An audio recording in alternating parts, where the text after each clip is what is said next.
Assalamualaikum warahmatullahi wabarakatuh. Perkenalkan, nama saya Hanifah Nubila dari program studi Agribisnis Pangan semester 3 Politeknik Negeri Lampung. Di sini saya akan mempresentasikan tentang analisis saluran pemasaran dan margin pemasaran komoditi jagung di Desa Kebun Bibit Raja Basah. Jagung merupakan salah satu komoditas pertanian yang memiliki nilai ekonomi tinggi dan potensial untuk dikembangkan. Meskipun jagung di Indonesia merupakan komoditi pangan terpenting kedua setelah padi atau beras, namun sebagian masyarakat di Indonesia, jagung masih merupakan komoditi pangan andalan. Kebutuhan jagung nasional dari tahun ke tahun terus meningkat, tidak hanya karena pertambahan penduduk, tetapi juga karena pertumbuhan usaha peternakan dan industri pangan. Pemasaran jagung di Desa Kebun Bibit mesti didukung oleh upaya pemerintah dalam memajukan pertanian provinsi. Aspek pemasaran jagung merupakan salah satu aspek penting dalam membangun masyarakat petani. Panjang pendeknya saluran pemasaran dapat menyebabkan selisih harga di tingkat petani dan harga yang dibayarkan konsumen.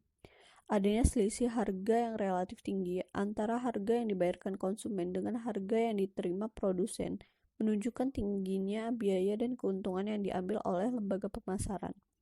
Harga yang tinggi di tingkat konsumen belum tentu memberikan keuntungan yang tinggi bagi petani.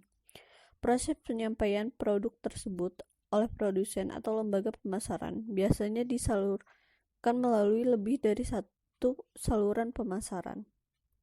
Golongan pedagang pemasaran terdiri dari tengkulak desa, lalu ke pedagang pengepul, lalu ke pedagang besar, kemudian ke agen, dari agen lalu pedagang pengecer atau pedagang eceran, selanjutnya ke eksportir. Jenis saluran distribusi dapat diklasifikasikan sebagai berikut. Saluran distribusi langsung. Saluran ini merupakan saluran distribusi yang paling sederhana dan paling rendah, yaitu saluran distribusi dari produsen ke konsumen tanpa menggunakan perantara. Yang kedua, saluran distribusi yang menggunakan satu perantara, yaitu melibatkan produsen dan pengecer. Di sini pengecer besar langsung membeli barang kepada produsen, kemudian menjual langsung kepada konsumen. Saluran ini disebut dengan saluran satu tingkat. Kemudian yang ketiga, saluran distribusi yang menggunakan dua kelompok pedagang besar dan pengecer. Saluran distribusi ini merupakan saluran yang paling banyak dipakai oleh produsen.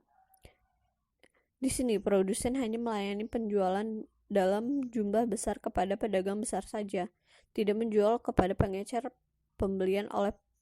Pembelian oleh pengecer dilayani oleh pedagang besar dan pembelian oleh konsumen hanya dilayani oleh pengecer saja. Saluran distribusi semacam ini disebut juga saluran distribusi dua tingkat. Lalu saluran yang terakhir yaitu saluran distribusi yang menggunakan tiga pedagang perantara. Dalam hal ini, produsen memilih agen sebagai perantara untuk menyalurkan barangnya kepada pedagang besar, yang kemudian menjualnya kepada toko-toko kecil. Saluran distribusi seperti ini dikenal juga dengan istilah saluran distribusi tiga tingkat. Saluran pemasaran yang terjadi di Desa Kebun Bibit, sebagian besar petani menjual produksi jagungnya kepada pedagang pengepul. Oleh pedagang pengepul, hasil telah mereka beli dijual kembali ke pedagang besar. Petani, lalu ke pedagang pengepul, lalu terakhir ke pedagang besar. Saluran pemasaran jagung di Desa Kebun Bibit termasuk saluran pemasaran tingkat 2, karena hanya terdapat dua lembaga pemasaran yang dilalui oleh produksi jagung petani. Hanya ada pedagang pengepul dan pedagang besar. Bagi petani lebih menguntungkan jika menjual produksi jagung yang sudah kering dibandingkan menjualnya masih dalam keadaan basah. Mekanisme pemasaran yang sering digunakan oleh petani di desa kebun bibit adalah menjual produksi jagungnya kepada pengepul. Karena agar tidak banyak mengeluarkan biaya, jarak dari rumah petani dengan pedagang pengepul lebih dekat dibandingkan dengan pedagang besar. Selain itu, sebagian besar petani sudah terikat perjanjian dengan pedagang pengepul. Karena pedagang pengepul banyak memberi kontribusi dalam membiayai usaha tani jagung mereka dengan perjanjian bahwa hasil produksi jagung harus dijual kepada pedagang pengepul tersebut. Lalu ini adalah tabel dari rata-rata biaya, keuntungan, dan margin pemasaran jagung di desa kebun bibit.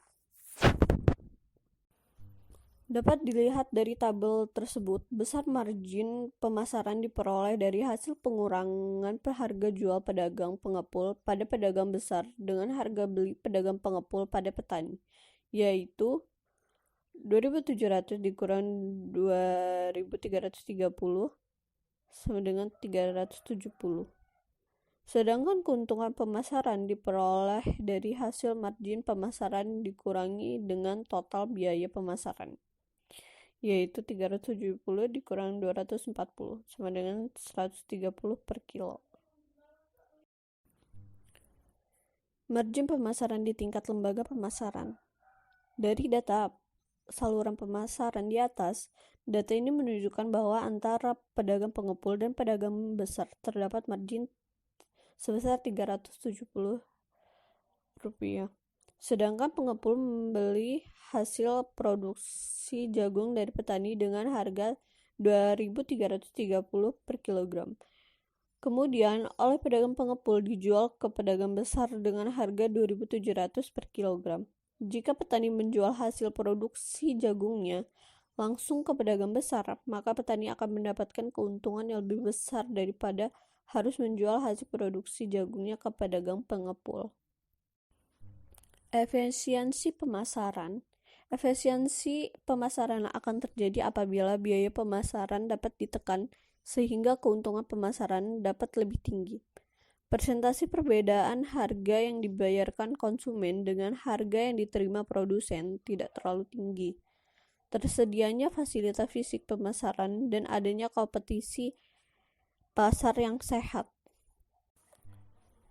Data nilai efisiensi pemasaran jagung di desa kebun bibit. Dari data tersebut, efisiensi pemasaran jagung di desa kebun bibit yaitu sebesar 13,43%.